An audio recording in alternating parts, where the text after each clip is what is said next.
perra en la fiesta. Me aburro y me echo una siesta. Ronquidos de orquesta. Se acerca una señora que apesta. Respéteme, mija, no ve que está estorbando su hija. Vamos pa' la tapiz, que el papel tapiz rayado en lápiz.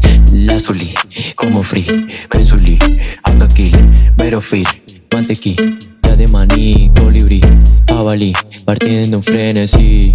Eres una bitch, eres una bitch.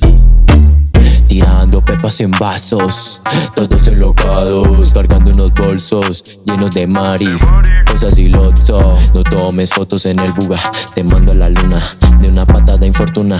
No toques mi runa, de pronto se arruma.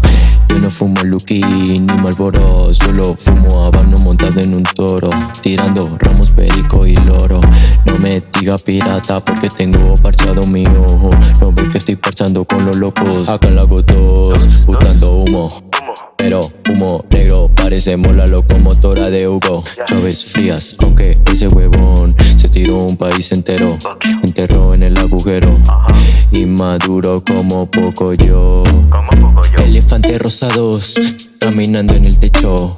No diga mal dicho, diga mal hecho. Muriendo en el lecho, no me toque los helechos, porque la verdad es que yo me siento insatisfecho.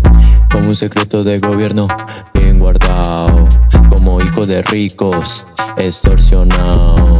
Si no sabe lo que dice, quede callado, porque si no se calla lo mando a callar asegurado. No es una amenaza, es una advertencia. No llama a emergencias o no vuelve a salir de su casa. ¿Entiende lo que pasa por mi cabeza? Y es que tengo un trastorno que no es de pastel cereza. Estamos locos, estamos crisis, grabando con el coco roto. No me diga loco porque tengo el zapatito roto. Dímelo, Sid. Sid.